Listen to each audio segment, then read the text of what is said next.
Jadi sejarah Islam membuktikan bahwa kerjasama dengan lintas agama itu pernah dilakukan, pernah terjadi. Dilakukan. Kenapa sekarang kok itu diharamkan? Nah, Atau tidak boleh? berarti kembali ke yang tadi, pemahamannya kurang utuh. Kalau bahasanya anak-anak milenial itu ngopinya kurang jauh. Kopinya kurang jauh. Atau kopinya kurang kental. Bahasa Maduranya kurang pekat katanya gitu.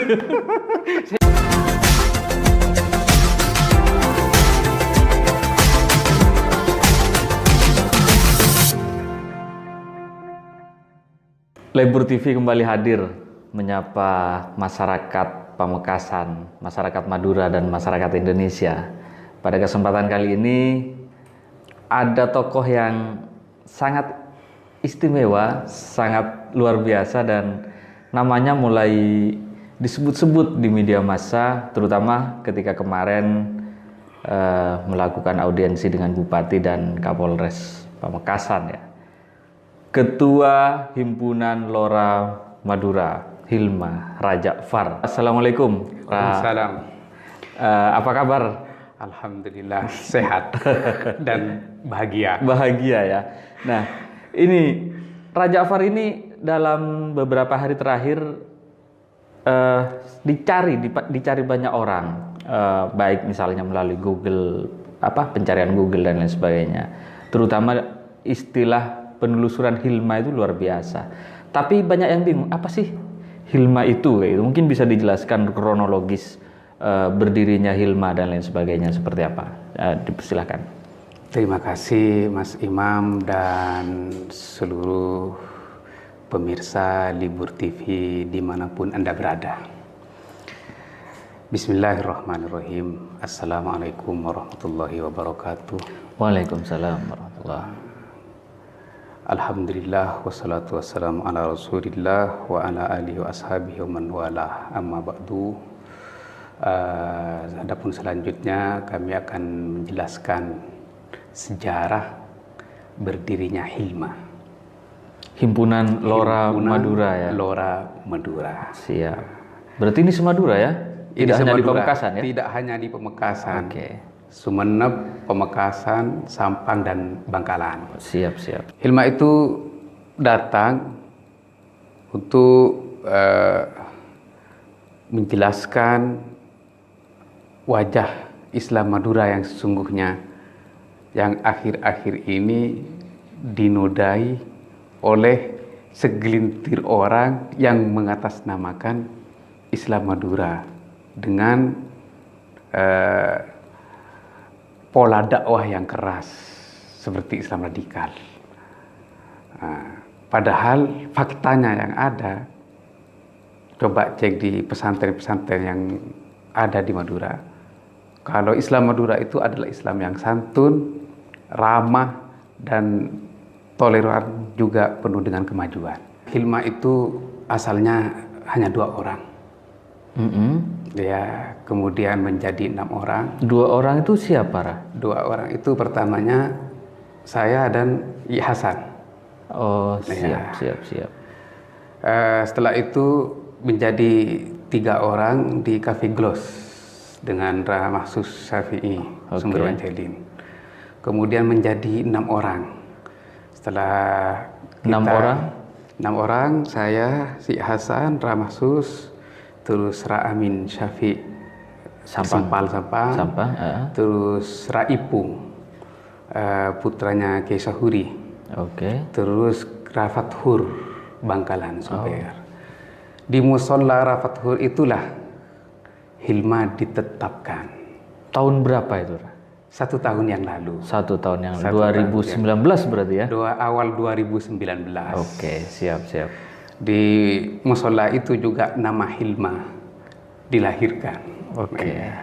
Dari 6 orang inilah kemudian menjadi 40 orang. Jadi 10 orang per kabupaten. Kemudian dari 40 orang ini menjadi 400 orang. 400 orang? Iya. 100 orang per kabupaten. Ya, di Sumeneb dikomandani oleh Lora Ahmad Madhkur Abdul Wasi Karduluk. Oke. Kemudian sesepuh Sumeneb dikomando oleh Kiai Haji Syamli Guluk-Guluk. Oh, Kiai Syamli ya. Putranya Kiai Muksid ya. Kiai Muksid Guluk-Guluk. Iya, siap. Alhamdulillah melalui dinamika dan problematika yang sempat mewarnai perjalanan Hilma. Oke. Hilma pun berhasil deklarasi di Hotel Foron One. Iya. Ya, Sempat viral juga waktu itu ya. sempat viral juga. Setelah deklarasi, Hilma ini sempat vakum dalam keadaan tidur nyenyak. Oke. Iya. Mungkin beberapa anggota sudah mulai jenuh dan gelisah. Akhirnya terjadilah pembubaran Hilma di grup WA. Oke. Karena sudah dianggap mungkin tidak produktif atau bagaimana. Atau momennya sudah lewat atau gimana kayak gitu. Iya. Teman-teman dari Lora-Lora Sumeneb akhirnya menghubungi saya. Oke. Bagaimana nasib Hilma ke depan? Siap. Padahal tujuan Hilma yaitu mewarnai dakwah Islam yang santun dan ramah dan penuh dengan toleransi. Iya. Apakah ini harus dikubur? Oke. Oleh karena itu didukung oleh saudara-saudara dari Sumeneb, maka saya sebagai sekjen Hilma harus mengambil langkah yang tepat untuk membangkitkan kembali Hilma di Madura. Oh, siap. Iya. Alhamdulillah Hilma bangkit dengan menggelar audiensi dengan Pemkab Pamekasan dan Kapolres Pamekasan. Oke. Berarti kemarin itu bukan kekuatan penuh dari Hilma ya? Kalau kekuatan penuh kan 400 orang ya. Iya, hanya berapa perwakilan dari Iya, Sumeneb 5, dari Pamekasan 7, dari Sampang 2, wajah-wajah baru kemarin itu. Iya. Dari Bangkalan 1. Oke. Kalau boleh tahu apa sih visi misi Hilma ini? Visi misinya kayak gitu. Ke depan bayangan Hilma tentang Islam di Madura seperti apa kayak gitu. Visi misinya Hilma itu mengaplikasikan Islam yang damai, santun. Oh, siap. Bukan Islam yang marah-marah ya? Bukan Islam yang marah-marah.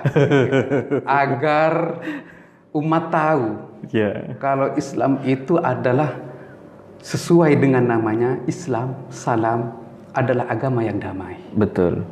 Dan wajah Islam Madura di pentas nasional nggak sangar terus gitu ya? Iya, biar tidak angker. Iya, betul.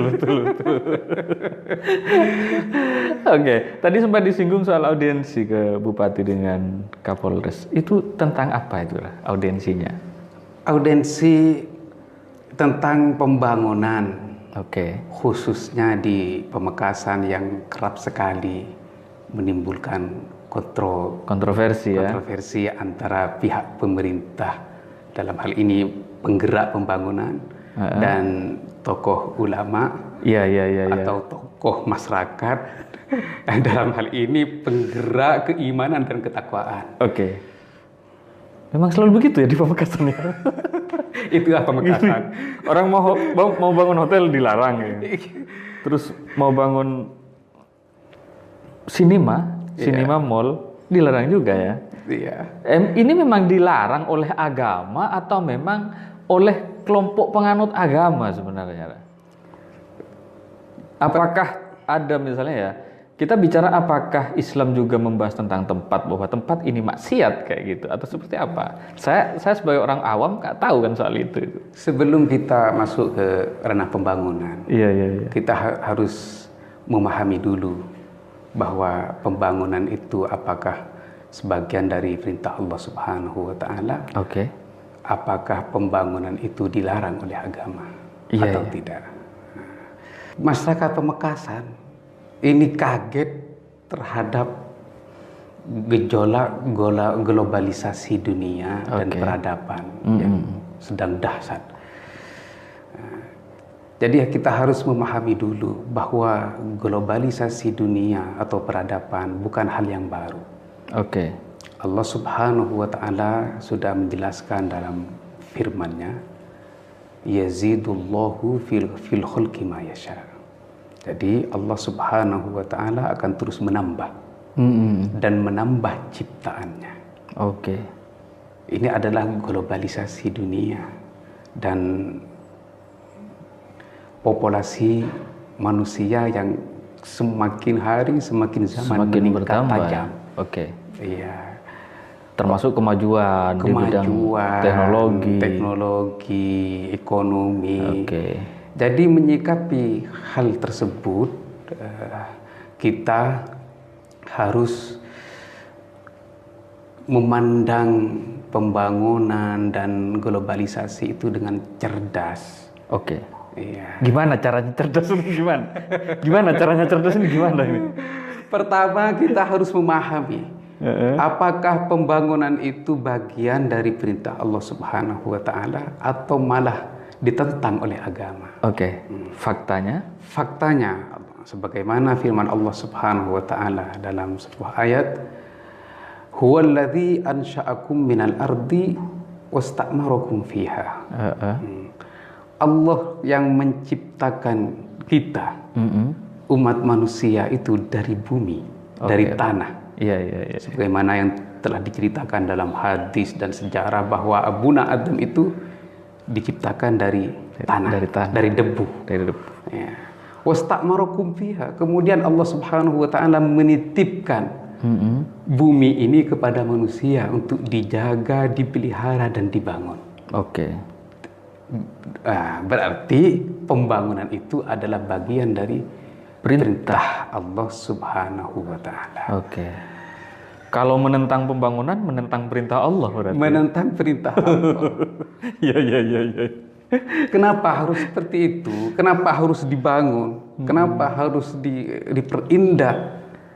Karena dengan pembangunan ini kita mampu meningkatkan kualitas dan integritas kehidupan seseorang.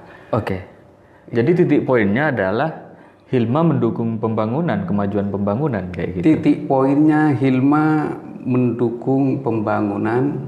Oke. Karena mengaplikasikan perintah Allah Subhanahu wa taala untuk menunjang kemakmuran dan kesejahteraan di muka bumi ini. Oke, siap. Nah, kalau misalnya ada kelompok yang menentang kemajuan pembangunan, ini menurut Hilma, terutama menurut jenengan ya, apakah ini bagian dari perjuangan menegakkan nilai agama atau ini bagian dari gerakan keagamaan atau gerakan kelompok agama kayak gitu? Itu. Atau ada kepentingan lain di baliknya? Seperti apa? Saya tidak bisa berkata jelas ada kepentingan lain atau menentang agama. Oke. Jadi menurut saya itu adalah berangkat dari ego dan pengetahuan yang kurang lengkap. Begitu ya? Ini menarik ini. Iya. Jadi kalau kita ingin menegakkan agama, bukan hanya amar ma'ruf nahi mungkar yang harus kita tegakkan. Tetapi kita harus menegakkan seluruh perintah Allah Subhanahu wa taala yang sudah tersusun lengkap dan rapi dalam Al-Qur'an. Oke. Agama bukan hanya mendorong kegiatan amar ma'ruf dan nahi mungkar, akan tetapi agama mendorong setiap aspek yang mendukung manusia itu berkualitas yang tinggi dan sempurna, termasuk ekonomi. Imam Ghazali sudah mengutip dalam sebuah kitabnya, negara yang ideal itu adalah negara yang berkeadilan, membangun negaranya yang berkeadilan hingga menyentuh seluruh rakyatnya. Oke, siap. Jadi pembangunan di Pamekasan harus bersifat adil, yang bisa menyentuh semua warga atau masyarakat Pamekasan, baik yang tua, yang muda, yang kaya, yang miskin, atau yang muslim dan non-muslim. Oke, jadi semua pihak diberi kesempatan ya? Diberi kesempatan, Dan diberi semua hak. pihak harus menikmati pembangunan kota atau negara. Betul. Itu yang disebut dengan keadilan. Siap. Dan di Pancasila juga disebutkan Keadilan sosial bagi seluruh rakyat bagi Indonesia. seluruh rakyat Indonesia. Iya. Ya bukan yang muslim saja, bukan yang Oke. muslim, seluruh rakyat Oke. Indonesia. Jadi untuk kepentingan kesejahteraan masyarakat siapapun boleh membangun ya. Siapapun boleh membangun. Oke. Nah, jadi jangan misalnya karena alasan ras atau sara kemudian ini membangun dilarang, itu membangun dilarang gitu ya. Maksudnya begitu. Iya, dan Islam tidak melarang. Tidak melarang ya. Islam tidak melarang pemerintah atau kita orang muslim bekerja sama dengan orang non-muslim. Oke. Tidak. Disebut oleh Allah Subhanahu wa taala dalam sebuah ayatnya, la yanhaakumullahu 'anil ladzina lam yuqatilukum fid-din wa lam yukhrijukum min diyarikum an tabarruhum wa tuqsitu ilaihim innallaha yuhibbul muqsitin. Imam Ibnu Jarir At-Tabari menyebut dalam sebuah tafsirnya bahwa Allah Subhanahu wa taala tidak pernah melarang kita untuk bekerja sama dengan orang-orang non-muslim yang tidak memerangi kita, menyerang kita, dan juga tidak mengusir kita dari rumah-rumah kita. Oke. Untuk berbuat baik kepada mereka. Jelas dan ya. untuk berbuat adil kepada mereka. Oke. Ya. Ketahuilah bahwa sesungguhnya Allah Subhanahu wa taala mencintai orang-orang yang berbuat adil dan berbuat baik. Jadi sangat jelas ya. Jadi sangat jelas, dan Rasulullah SAW pernah bekerja sama dengan pendeta Yahudi yang namanya Zaid bin San'ah. Waktu itu ada beberapa desa yang dilanda kelaparan dan kekeringan. Oke. Berapa perwakilan dari desa itu datang kepada Rasulullah SAW mengadu tentang nasib berapa desa tersebut yang dilanda kelaparan dan kekeringan. Saat itu Rasulullah atau kas negara belum cukup untuk membantu mereka. Akhirnya Rasulullah SAW berhutang kepada pendeta Yahudi yang bernama Zaid bin San'ah. Ini berhutang. Kerjasama ya. Iya, kerjasama untuk membangun negara. Betul. Ini yang dicerminkan. Kalau sekarang mungkin istilahnya investasi ya. Investasi. Iya. Jadi akhirnya Abdullah bin San'ah memberi hutang kepada Rasulullah itu sebanyak 20 karung sok atau setara dengan 40 kilogram kurma untuk dibagi-bagikan kepada orang yang sedang dilanda atau masyarakat waktu itu, rakyatnya Baginda yang sedang dilanda kekeringan dan kelaparan. Oke. Iya. Dan di bawah kepemimpinan Sayyidina Umar bin Khattab, Abu Musa al-Asy'ari waktu itu mengangkat sebuah karyawan atau pembantu dalam kepemerintahannya dalam sisi keuangan, kalau sekarang menteri keuangan dari orang non-muslim. Oke. Iya. Jadi sejarah Islam membuktikan bahwa kerjasama dengan lintas agama itu pernah dilakukan, pernah terjadi. Dilakukan. Kenapa sekarang kok itu diharamkan? Nah, atau tidak boleh? Berarti kembali ke yang tadi, pemahamannya kurang utuh. Mungkin pemahaman yang kurang cerdas atau pemahaman yang kurang luas, sehingga mengira Islam itu adalah agama yang kaku. Oke. Iya. Kalau bahasanya anak-anak milenial itu ngopinya kurang jauh. Kurang jauh atau kopinya kurang kental. Bahasa Badurnya kurang pekat kata gitu. Sehingga kecerdasannya menurun. Iya. Oke. Nah, dalam konteks lokal Pamekasan kota Sinema Mall sempat dipolemikkan kayak itu kan, ada kelompok lah, saya baca kelompok menolak ini kayak gitu. Tetapi ada juga kelompok yang mendukung karena ini akan roda ekonomi akan berputar dan sebagainya. Kalau Hilma sendiri melihat kota Sinema Mall seperti apa? Kalau Hilma melihat kota Sinema Mall, jadi kita umat Islam di dalam menegakkan amar ma'ruf dan nahi mungkar tidak harus menginvestigasikan sebuah pergerakan atau perbuatan ke rumah, ke dalam, ke kamar, tidak ya. Iya. Jadi lihatlah dari zahirnya seperti apa. Oke. Dan di Sinema Mall itu isinya apa? Iya. Nah, saya tidak pernah ke sana. Saya hanya dengar cerita. Sama, katanya saya juga belum pernah ke sana. Katanya di sana hanya bioskop, Oke. layar, dan di sana juga hanya kafe. Oh iya. Kalau hanya layar dan kafe, terus dugaan kemaksiatan itu dari mana? Betul. Saya setuju dengan itu. Kalau hanya layar dan kafe. Iya. Pernah saya sampaikan kemarin. Kalau hanya layar kan kayak nonton TV kayak kan? nonton TV. Di kamar lebih besar ya? Iya, di kamar-kamar kita ada. Iya. Kamar-kamar anak kita ada. Bahkan di setiap tangan kita ada layar Android. Dan itu lebih berbahaya ya? Itu lebih berbahaya karena akses langsung ke internet. Iya, betul. Terus apa landasannya sehingga menuduh kalau Sinema Mall itu menjadi ajang kemaksiatan? Iya, jadi nggak masuk akal kemudian ya. Kalau tempat misalnya di sana ada security-nya, nontonnya juga rame-rame kayak gitu. Mau bermaksud gimana? Terus kita dalam menegakkan amar ma'ruf nahi mungkar harus dipertimbangkan sisi positif dan negatifnya. Iya. Jadi Ibnu Qayyim pernah bercerita, gurunya Syekh Ibn Taimiyah ketika berjalan dengan teman-temannya, sahabat-sahabatnya, beliau melihat pasukan Mongolia atau yang disebut dengan pasukan Tartar waktu itu melakukan pesta miras, mabuk-mabukan. Akhirnya salah satu dari sahabat beliau ingin menegur pasukan Tartar tersebut yang sedang berpesta dengan miras. Akhirnya Ibn Taimiyah mencegahnya. Jangan.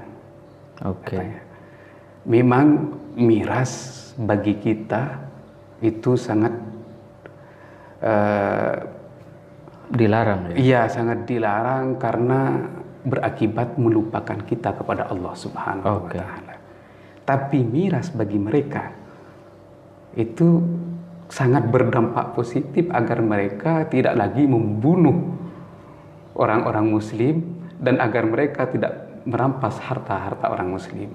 Biarlah mereka mabuk dengan mirasnya agar tidak melakukan kejahatan yang lebih besar. Berarti ada teks, ada konteks. Ada teks, ada konteks. Jangan hanya teks melulu ya. Iya. Jadi sekarang setiap pembangunan kita harus melihat sisi positif dan negatifnya.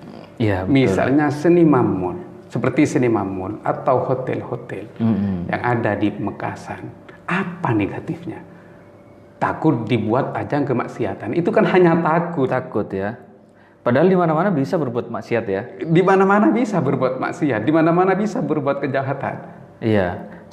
Sempat ada berita viral di masjid mana ya, lupa saya. Apa di Pakong kayak gitu kayaknya. Tempat dijadikan tempat mesum katanya.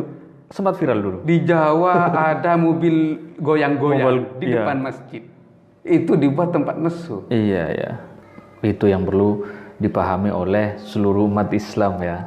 Itu yang harus dipahami dan dicermati. Iya. Bahwa pembangunan itu adalah bagian dari perintah Allah Subhanahu wa Ta'ala. Bahkan Allah Subhanahu wa Ta'ala dalam surat Al-Fajr memuji seorang tokoh kafir yang sukses membangun negerinya dengan indah, yang membangun kotanya dengan indah. Namanya Iram. Iram dzatil imad allati lam yukhlaq mithluha fil bilad. Itu disampaikan oleh Allah Subhanahu wa Ta'ala. Iram inilah yang mampu membangun kotanya dengan indah dan negerinya dengan megah. Allah Subhanahu wa taala agar agar kita semangat membangun kota dan negeri seperti Iram. Lam yukhlaq mithluha fil bilad. Tidak akan pernah ada kota dan negara seindah kota Iram. Apakah kalian orang muslim mampu membangun kota dan negara yang indah seperti kotanya tokoh Iram, tokoh kafir tersebut? Artinya pujian tidak hanya diberikan kepada orang Islam, tetapi bagi orang kafir yang dalam konteks pembangunan, dalam konteks pembangunan, kalau orang kafir saja yang sukses membangun kotanya dengan indah, apalagi orang muslim. Betul. Kan begitu. Siap. Jadi pembangunan ini jelas adalah perintah oleh Allah Subhanahu wa taala. Kenapa?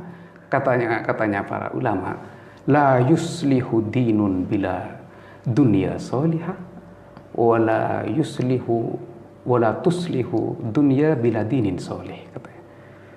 Jadi tidak mungkin kita bisa meningkatkan kualitas ketakwaan dan keagamaan kita tanpa adanya dunia yang maju.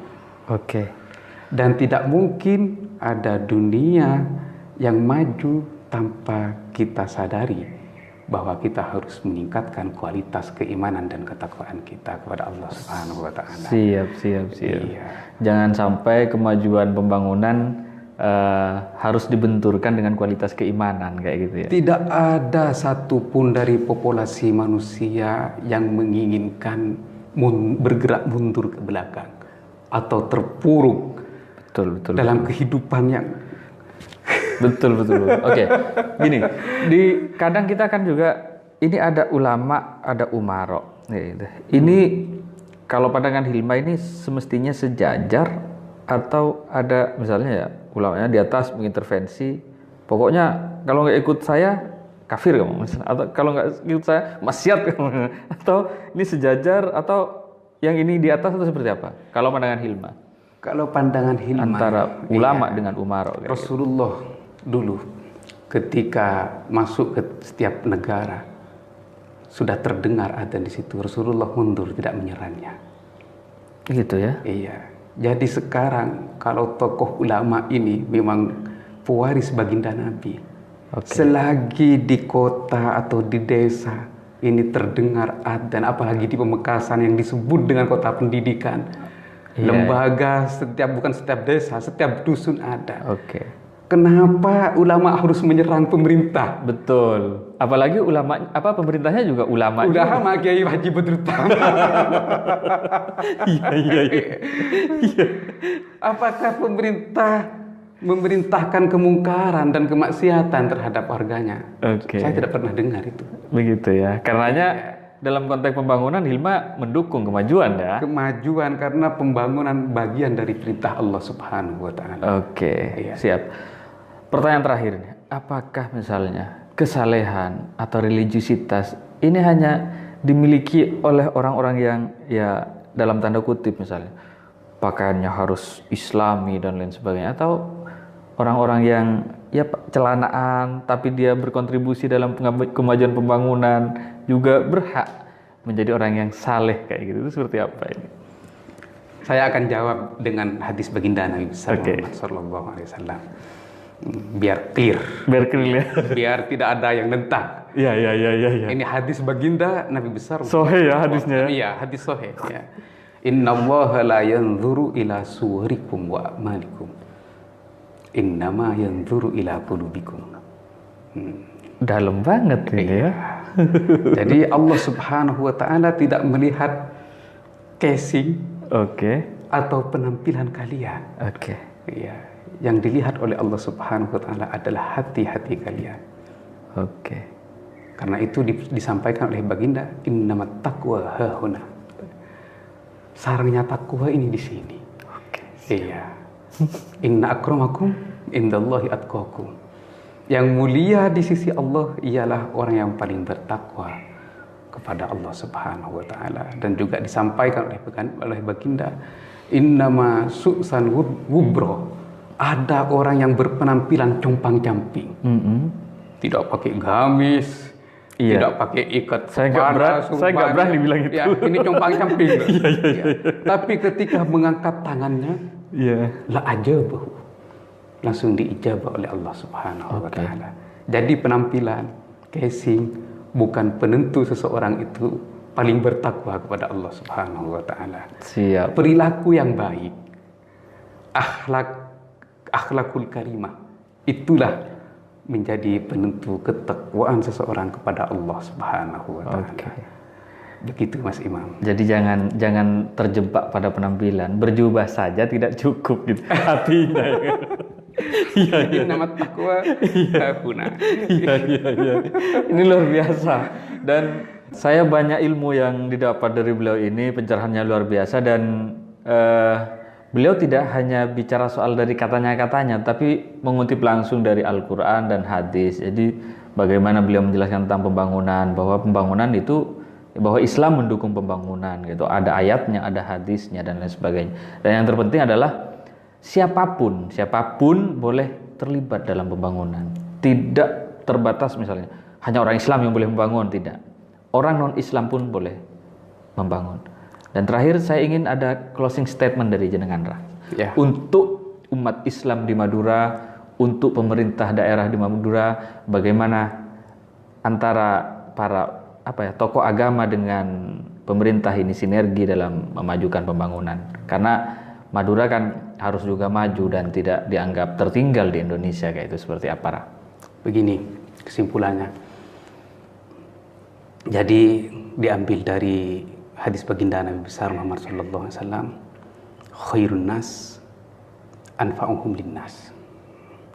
Jadi sebaik-baik manusia itu ialah mereka yang paling bermanfaat untuk yang lain. Oke. Ingat, ini bukan hanya teks agama atau sains saja. Oke. Tapi ini anfa'uhum linnas, anfa ini umum. Siapa saja yang bisa memberi kemanfaatan untuk orang lain, itu adalah yang dimaksud oleh hadis tersebut. Khairun nas, sebaik-baik manusia.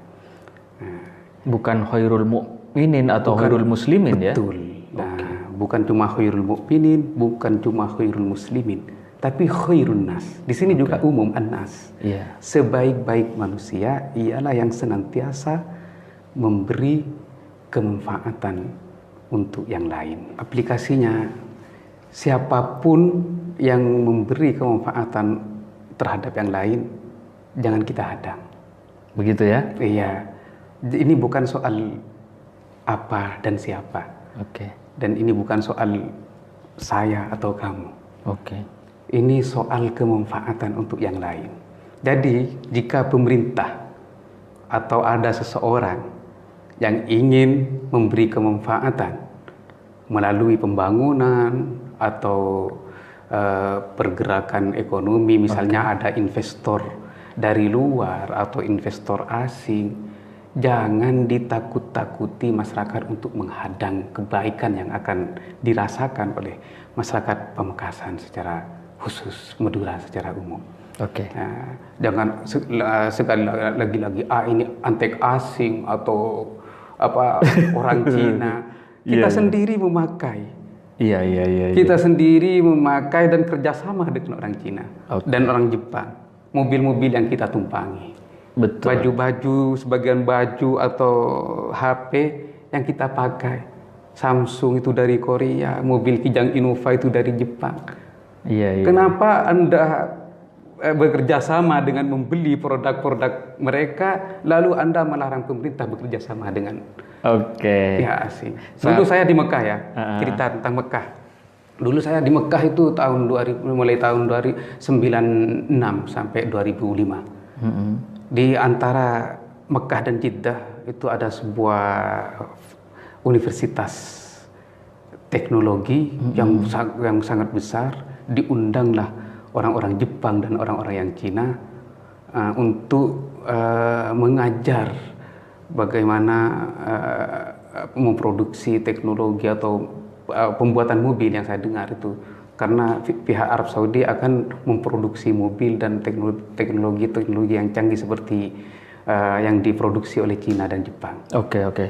Terus setelah itu, kenapa kalau seperti Arab Saudi yang negara Islam mau bekerja sama dengan Cina dan Jepang, kenapa kita dilarang untuk bekerja sama dengan mereka? Kita mau tidak bisa membendung globalisasi dunia atau peradaban nasional.